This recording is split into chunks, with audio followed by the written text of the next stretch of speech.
आप जा करके ब्रिटेन के लोगों को साबित करके दिखा दो कि उन्होंने भारत पर जुल्म करा है, करके दिखा दो।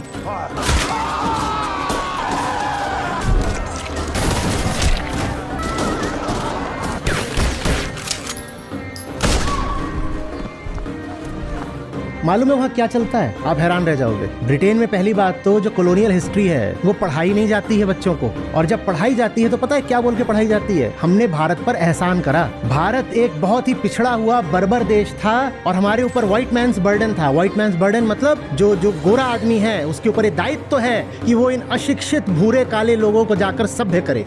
आप कहते हो कि ब्रिटेन के लोग आए यहाँ से लूट के ले गए, वो कहते हैं लूट के नहीं ले गए, हम तुमको दे के गए हैं। कहते पिछड़े गंवार भारतीयों, हमने एहसान करा है तुम पे राज करके, क्योंकि हमने ही तुम्हें सभ्य बनाया, नहीं तो अपनी हालत देखो। इनको आधुनिक चिकित्सा और टेक्नोलॉजी हमने दी, इनको पोस्टल सिस्टम हमने दिया, इनको सड़कें हमने दी, इनको यूनिवर्सिटीज हमने दी, इनको ढंग के नियम कायदे हमने दिए। आप जाओगे ब्रिटेन में तो वहाँ ये हिस्ट्री पढ़ाई जाती है, वहाँ की जनता सचमुच यही मानती है। अमेरिका में भी जब ये सब एबॉलिशन ऑफ स्लेवरी और चला था ना, वहाँ पर वास्तव में अमेरिकी अपने आप को महान मानते हैं ये कह के कि हमने स्लेवरी को बंद करा।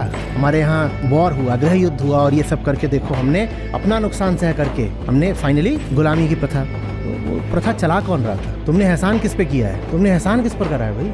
अभी पिछले कुछ दशकों तक तुमने अश्वेतों को वोटिंग राइट भी नहीं दे रखे थे। तुमने एहसान किस पर करा है? पर अमेरिकन भी यही मानते हैं कि हमने काले लोगों पर एहसान करा है। बांग्लादेश की किताबों में 1971 का जो वॉर है, पाकिस्तान की लड़ाई थी, वो लड़ाई भारत पर भी आ गई है। तुम्हें क्या लग रहा है उनमें ग्रेटिट्यूड है कि भारत ने आकर के हमें आज़ादी में मदद करी?